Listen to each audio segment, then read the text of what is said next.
2019ஆம் ஆண்டு முதல் இந்தியர்கள் மட்டுமின்றி பழகின மக்களும் பயனடையும் வகையில் பல்வேறு சிறப்பான நிகழ்வுகளை நடத்தி வரும் ட்ரெக்ஸ் மற்றும் மைமா தேசிய மற்றும் அனைத்துலக யோகா போட்டிகளுடன் கலாச்சார மற்றும் உணவுப் பொருட்களையும் அறிமுகப்படுத்தி இவ்வாண்டு மீண்டும் வரலாறு படைத்தது.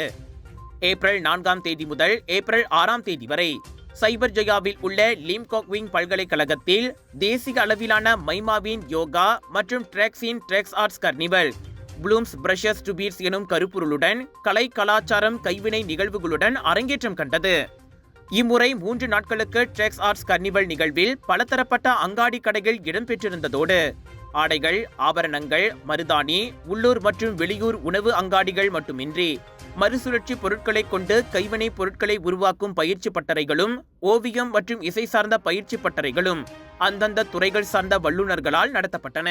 ஏப்ரல் 4ஆம் தேதி காலையில் தேசிய நிலையிலான யோகா போட்டி மற்றும் இதர நிகழ்ச்சிகளை முன்னாள் துணை அமைச்சர் கோகிலன் பிள்ளை, லிம் கோக் விங் பல்கலைக்கழகத்தின் தலைமை செயல் அதிகாரி டத்து டிஃபனி மெரிலீம், IYSF எனப்படும் அனைத்துலக யோகா சம்மேளன தலைவர் ராஜஸ்ரீ சௌத்ரி, மைமா தலைவர் ஸ்ரீதரன் கிருஷ்ணன், மைமா மற்றும் ட்ரெக்ஸ் அமைப்பாளரும் தலைவருமான விஜயா சுப்பிரமணியம், ஆர்ட்ஸ் மார்க்கெட் மலேசியாவின் தோற்றுவிப்பாளர் MS ரீதா ஆகியோர் தொடக்கி வைத்தனர்.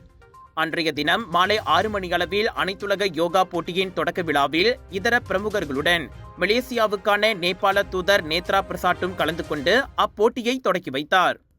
சுவிட்சர்லாந்தின் பிரசித்தி பெற்ற அனைத்துலக யோகா அமைப்புடன் கைகோர்த்து மைமா தேசிய அளவிலான யோகா போட்டியில் அனைத்து பிரிவிலும் வெற்றி பெற்றதோடு இப்போட்டியில் முதல் 3 வெற்றியாளர்கள் ஏப்ரல் 5 மற்றும் 6ஆம் தேதிகளில் நடைபெற்ற அனைத்துலக நிலையிலான யோகா போட்டியில் பங்கேற்க வாய்ப்பு வழங்கப்பட்டது.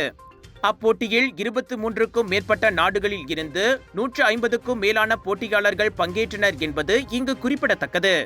இந்த நிகழ்ச்சிக்கு மேலும் சிறப்பு சேர்க்கும் வகையில் பரதம், குச்சிப்புடி, சீனர்களின் சிங்க நடனம், சிலம்பம், உரிமை மேளம் என பல கண்கவர் அங்கங்களை ஒரு கூரையின் கீழ் அரங்கேற்றி ட்ரெக்ஸ் மற்றும் பைமா குழுமத்தினர் சாதனை படைத்தனர். இந்த 3 நாள் நிகழ்ச்சியிலும் 600க்கும் மேற்பட்ட பார்வையாளர்கள் கலந்து கொண்டு மகிழ்ச்சி அடைந்தனர்.